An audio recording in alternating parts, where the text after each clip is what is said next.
Hello friends, so guys welcome to my YouTube channel Wes medical classes.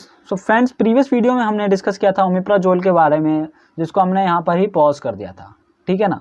अब हम discuss करते हैं इसके कुछ जो पॉइंट रह गए थे, जो मैकेनिज्म ऑफ एक्शन चल रहा था इसका, है ना, उसको अच्छे से डिस्कस करते हैं।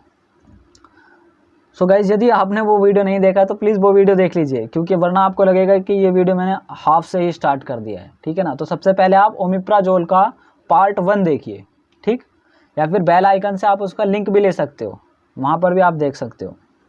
ठीक है ना। या फिर आप डिस्क्रिप्शन से भी उसका लिंक ले सकते हो। ठीक। तो सबसे पहले आपको वो वीडियो देखना पड़ेगा, वरना ये वीडियो बिल्कुल भी समझ में नहीं आएगी गाइस।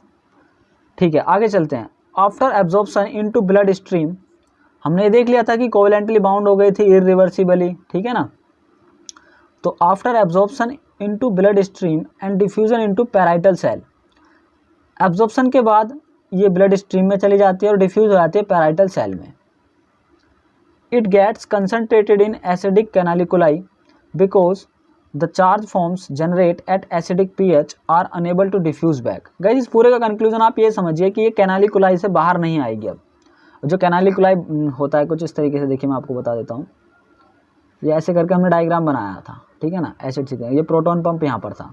अब ये ड्रग यहाँ पर आ गई। ठीक, यहाँ पर ड्रग आने के बाद अब ये ड्रग वापस नहीं जा पाएगी।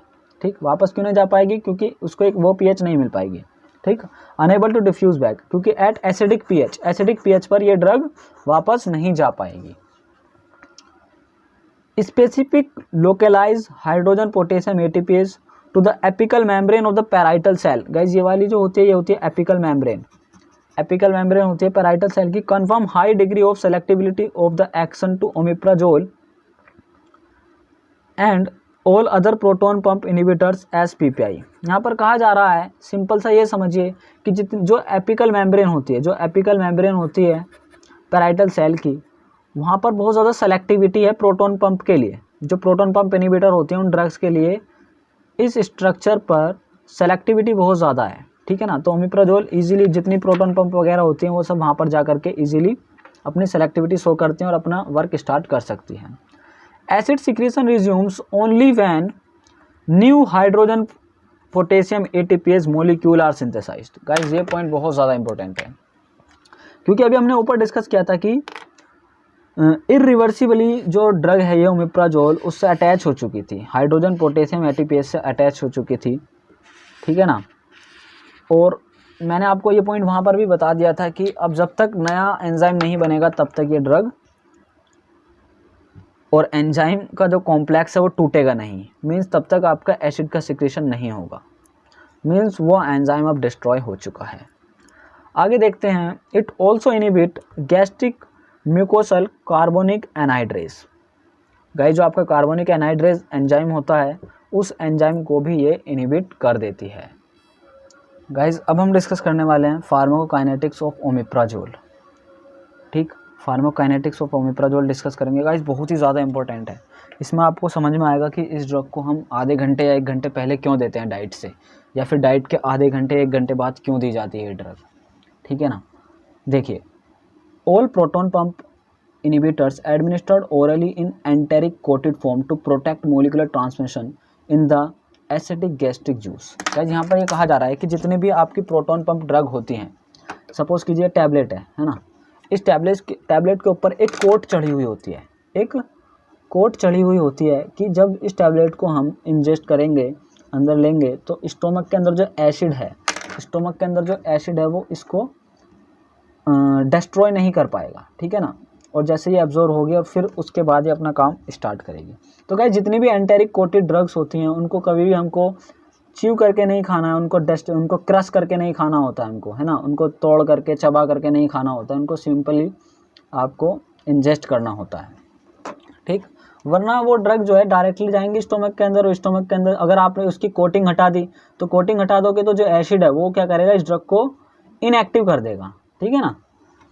ठीक है। Oral bioavailability is 50% due to presence of acid. इसकी जो ओरल बायोअवेलेबिलिटी है वो 50% होती है, क्योंकि एसिड की प्रेजेंट होती है वहाँ पर। कुछ ना कुछ एसिड उस ड्रग को ख़त्म कर ही देता है। As the pH rises high fraction में बी एब्जॉर्ब। जैसे जैसे pH बढ़ती है, गाइज इस पॉइंट में ये थोड़ा सा जो पॉइंट है डाउटफुल है, क्योंकि यहाँ पर कहा जा रहा है कि जो pH बढ़ रही है, अगर pH बढ़ती है तो कहीं ना कहीं अगर 7 की तरफ जा रही है तो एसिड का अमाउंट कम होता है। और अभी हमने पढ़ा है कि जितना ज़्यादा एसिडिक होगा उतना ज़्यादा ये आपकी जो ड्रग है वो एब्जॉर्प्शन में जाती है। गाइज ये पॉइंट बुक में इसी तरीके से दिया हुआ है, तो अभी मैं इस पॉइंट पे कुछ नहीं कह सकता क्योंकि गाइज ये पॉइंट गलत हो सकता है, ठीक है ना।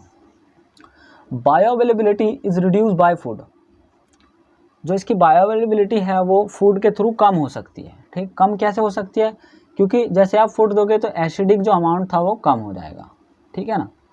It is highly plasma protein bound and rapidly metabolised by liver by the enzyme, यह आपका chromosome P2C19 and chromosome P3A4। Simple सा यहाँ पर ये बताया जा रहा है कि ये जो ड्रग है आपकी मेटाबोलाइज होती है लीवर के थ्रू, कुछ एंजाइम है, इन एंजाइम के थ्रू।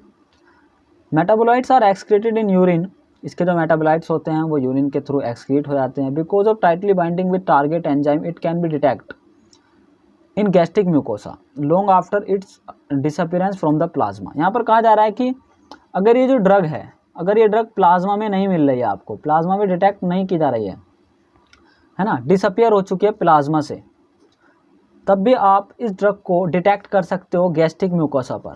क्यों कर सकते हो, क्योंकि इसके अंदर टाइटली बाइंडिंग प्रॉपर्टी है। ठीक, आगे चलते हैं। Inhibition of HCl secretion occurs within 1 hour, 1 घंटे के अंदर एचसीएल सिक्रीशन को रोक सकती है। Reach maximum at 2 hour, 2 hour के अंदर अपनी मैक्सिमम पोटेंसी को अचीव कर लेगी। Half maximal at 24 hour and last for 2 to 3 days.